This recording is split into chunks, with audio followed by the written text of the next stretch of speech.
Excellent. Thank you so much. I'm Audrey Bennett. I am a professor at the University of Michigan in the Penny W. Stamp School of Art and Design. The presentation I'm giving today was first presented at Yale in 2019. And I want to preface it with a bit about my cultural background. I am a naturalized American scholar of Afro-Caribbean descent.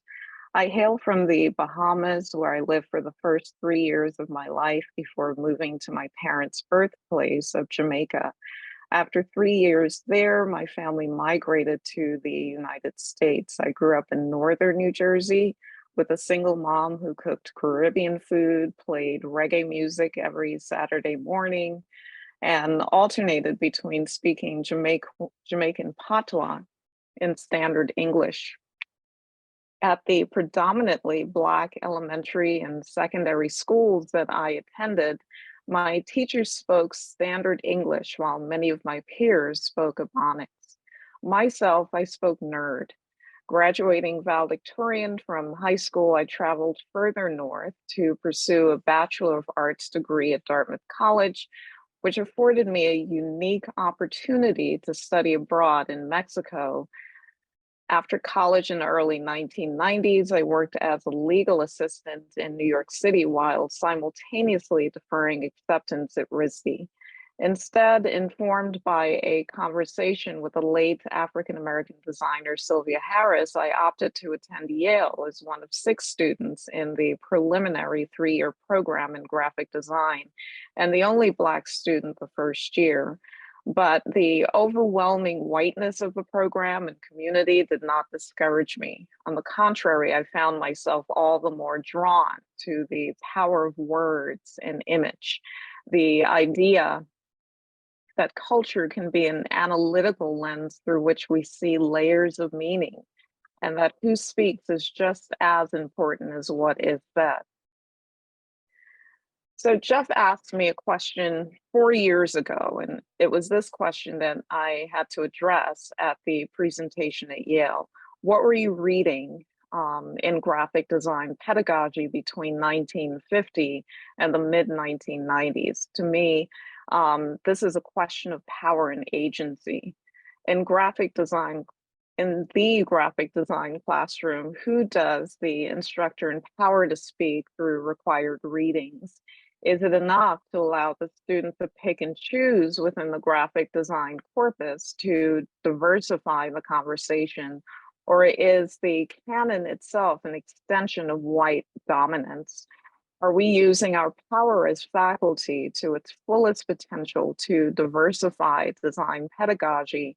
Does our design curriculum have an inclusive scaffolding of affordances in the struggle against oppression and social injustice?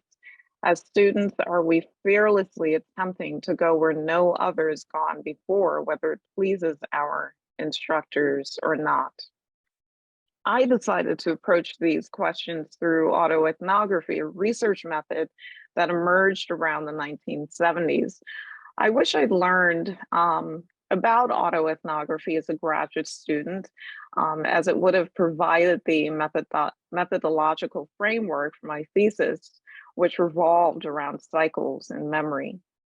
Interestingly, by the mid 1990s, autoethnography had become a method of choice within research disciplines for using personal experience and reflexivity to examine cultural experiences.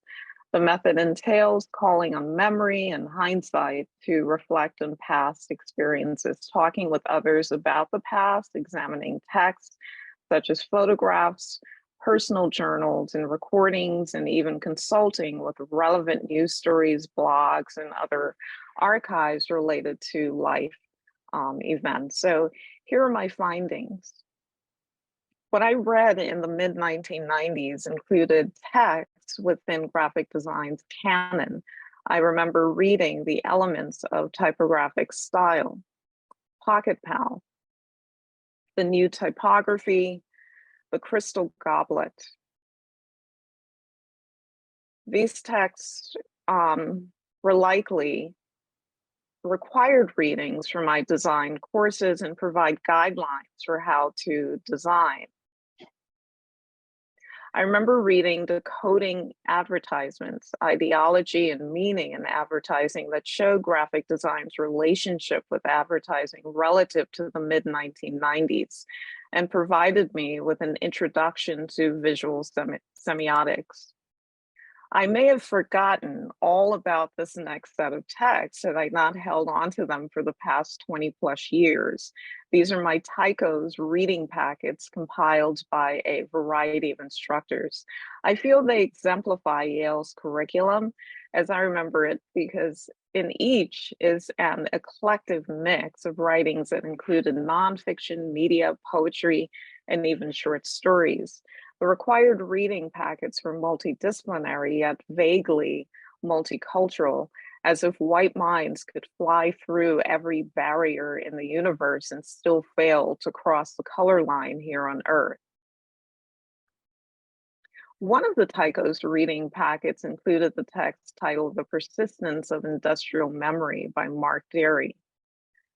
But I wish I had been assigned to read instead his 1994 essay, Black to the Future, where he coins the term Afrofuturism as speculative fiction that treats African American themes and addresses African American concerns in the context of 20th century technoculture, and more generally, African American signification that appropriates images of technology and a prosthetically enhanced future. Of the numerous different texts these reading packets comprise, the one that resonated with me the most is Untitled, a poem about the milestones in a woman's life cycle.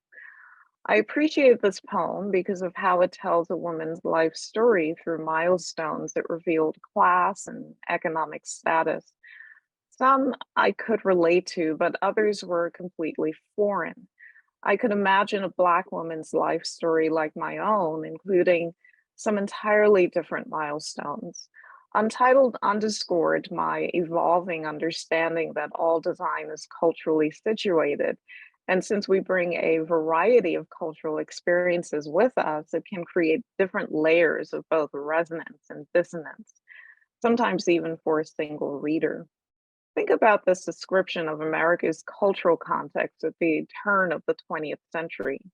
At the turn of the century, portrayals of Black people as subhuman, incapable of attaining great material and cultural achievements, were commonplace throughout the Western world. There may be authorial intent in the text, but the reader brings their culturally based visual literacy to the interpretive experience. For instance, in Type and Image, Language of Graphic Design by Philip Meggs, one reads, rural villagers were shown a 3-foot tall illustration of a fly in healthcare presentations explaining how a fly deposits infectious bacteria and food. Hopes that the villagers would adopt recommended sanitation procedures were dashed when the villagers left the meetings chuckling that they did not need to worry. After all, their village had no giant 3-foot flies, only tiny little ones. How would one know that Meggs paraphrased a story from personal communication with African American designer Sylvia Harris? It is hard to discern because her name is not mentioned in the text. Instead, if you look closely, you might notice the minuscule note, number 4. And if you decide to go to the back of the book on page 189, you'll see a credit to her. So the question is, why did Meggs bury Sylvia Harris's name in an endnote at the end of the book when in the previous paragraph he reveals Milton Glazer's name prominently when quoting from Glazer? I only have time to say this. Design students in the audience, be sure to mind the bibliographies and endnotes.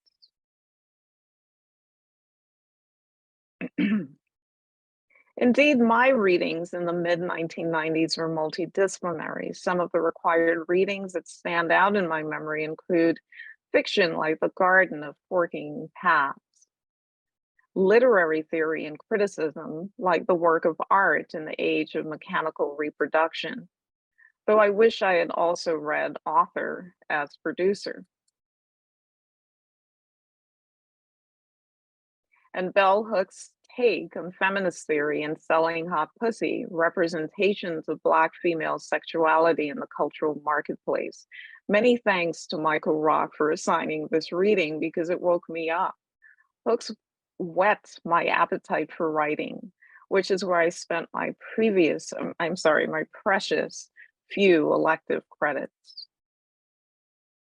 I started with Daily Themes, a popular creative writing course taught by Wayne Kastenbaum that enrolled over 100 students. Daily Themes introduced me to Afro-Caribbean author Jamaica Kincaid's 1988 short story titled A Small Place. But I don't want to give the impression that every expansion of vision was tied to race and culture. In the course Fiction Writing by Kate Walbert, I felt my path was illuminated by Why I Write by Joan Didion and One Writer's Beginning by Eudora Welty. One of the most memorable readings was not assigned in the course. I was chatting with a peer in sculpture about my thesis when Haitian American author Edwidge Danchishat was brought to my attention. In Haiti, if someone like an elder says "crick," it means they want to tell a story, and the young respond "crack" if they want to hear that story. Dante Schott's 1996 text titled Crick Crack resonated with me because she was integrating that Haitian storytelling tradition into mainstream literature. It seemed to defy the narrow bounds of academic curricula. Crick Crack helped me to see how my cultural background was not just exotic content. Instead, it could offer powerful new narrative structures and models of communication practices.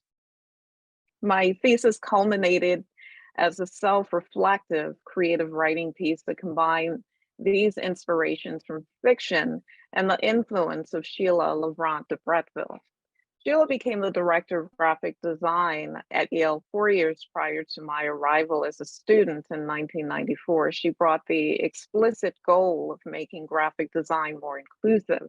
In this conversation with Ellen Lupton, she says, "It is important to me that this program be person-centered. The students are encouraged to put and find themselves in their work. My agenda is to let the differences between my students be visible in everything they do. In most projects, not just in thesis work, it's the student's job to figure out what they want to say, emphasizing the student's desire to communicate and focusing on what needs to be said and to whom they want to say it. That's what I mean by person-centered." The thesis requirement in graphic design at Yale School of Art in the mid-1990s helped to give form and rationale to an idea that both the presence and absence of literature, as I've outlined, seem to point me towards a ghost outline of a pedagogical platform that I struggled to articulate then, one which embraced difference beyond lip service to the sometimes weak rhetoric of inclusion. It was at times strictly practical, compiling a bibliography in relation to sketching, writing, and planning the creative development of my graphic design projects and thesis. But I now have a name for what I wanted, a minor literature. Deleuze and Guattari introduced a term in their 1975 text titled "What is a Minor Literature?" in which they argue that a minor literature is that which a minority constructs within a major language. A minor literature, they say, can be compared to what Blacks in America today are able to do with the English language. They were likely referring to Ebonics, but one could add to that the examples of rap, spoken word, and even graffiti. The development of Jamaican patois and Haitian Creole are useful analogies as well. A minor literature should not be understood as merely a minority perspective within a mainstream community, For instance, Catherine McCoy's article titled American Graphic Design Expression describes an intervention that gave disciplinary form to graphic design during the period of modernism in the early 20th century. This intervention was the collective writings of Joseph Muller Brockman, Karl Gerstner, um, Armin Hoffman, and Emil Reuter, a few young American designers that assimilated a problem-solving method for corporations like the Container Corporation. These white men might well have represented a minority of designers, but they were responding to the interest of the majority of the market share. When you represent 90% of the wealth, you're not a minor literature, no matter how small your numbers. A minor literature is better understood as texts that give voice to a marginalized group of authors.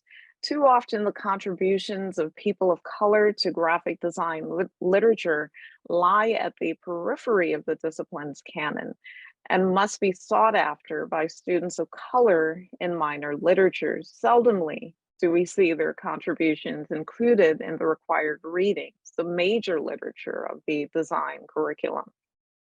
For instance, Sylvia Harris became one of my instructors at Yale during the 1996-1997 academic year, my final year. At that time, when she was not teaching, she was probably planning or penning the article, Searching for a Black Aesthetic in Graphic Design, because in 1998, a year after I graduated, it was published in Steve Heller's edited collection titled The Education of a Graphic Designer. Her article, which I obviously could not have read as a graduate student, aims to emancipate graphic design from the shackles of cultural homogeneity by grounding the formation of a future Black aesthetic based on Black historical milestones, from the new Negro movement to the civil rights movement to hip hop. At the beginning of this text, she asked questions that I am almost certain every Black student in graphic design likely asks. What influence have African Americans had on contemporary graphic design? Is there such a thing as an African American design aesthetic? In the article, she notes that the answer she gets each time she asks those questions is, I don't know. When Black students do not see their cultures represented in the canon of graphic design literature, they feel they're not completely welcome in the profession. And as a result of feeling unwelcome, Harris says that Black students often exhibit insecurities that negatively impact their performance, leading them to imitate mainstream aesthetics rather than innovating culturally based ones. In the authorship chapter of his text, No More Rules, Graphic Design and Postmodernism, Rick Poynter indirectly speaks to Harris when he says, the act of designing can never be an entirely neutral process, since the designer always brings something extra to the project. A design cannot fail to be informed in some measure by personal taste and cultural understanding. To the contrary, it can fail if we have created barriers that prevent the experiences of marginalized groups from being engaged. Designs by students of color should never again be deprived by an understanding of their culture's contributions to the history of graphic design pedagogy. At the end of her text, Harris implores others to contribute to the body of knowledge and support of a generation of designers hungry to see their people and experiences reflected in the mirror of the profession. The period of the mid-1990s that preceded the publication of Steve Heller's 1998 edited collection that included Harris's chapter saw the emergence of graphic authorship as a creative phenomenon. I distinctly remember pursuing the local bookstore at Yale and encountering this 1995 issue of I. In it, I found the article titled Designer as Author, written by my instructor, Michael Rock. This text first introduced me to the timeless conversations between literary theorist Roland Barthes and Michel Foucault around the role of the author in the literary experience of the text. Here we read that authorship had become a popular term in graphic design circles at the edges of the profession. Rock is mostly credited as the founding father of graphic authorship in graphic design, although the conversation around authorship had started previously with others, including Rick Poynter and Stephen McCarthy. In 1995, prior to the publication of Rock's article, McCarthy and co-author Christina de Almeida issued a call for submissions for a juried exhibition titled Designer as Author, Voices and Visions. But one could argue that it was the sociologist W.E. Du Bois who is the pioneer of authorship in graphic design. Thanks to the recently published edited collection titled W.E.B. Du Bois, Data Portraits Visualizing Black America in I am woke to Du Bois' 1900 graphic representation, hand-drawn on a 22 by 28 inch sheet of heavy paper entitled The Georgia Negro, A Social Study. It includes the following text written in neat script at the bottom.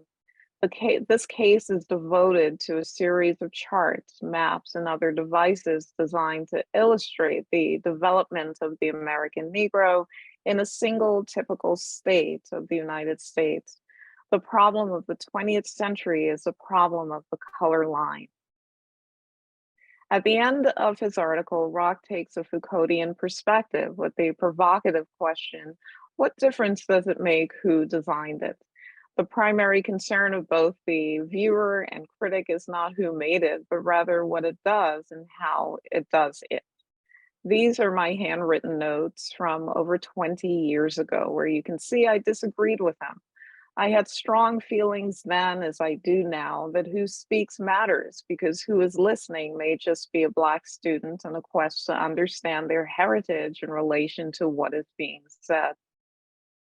The text that I collected in my autoethnography took form as a multicultural and multidisciplinary set of magazine articles, interviews, monographs, textbooks, journal articles, among other literary forms.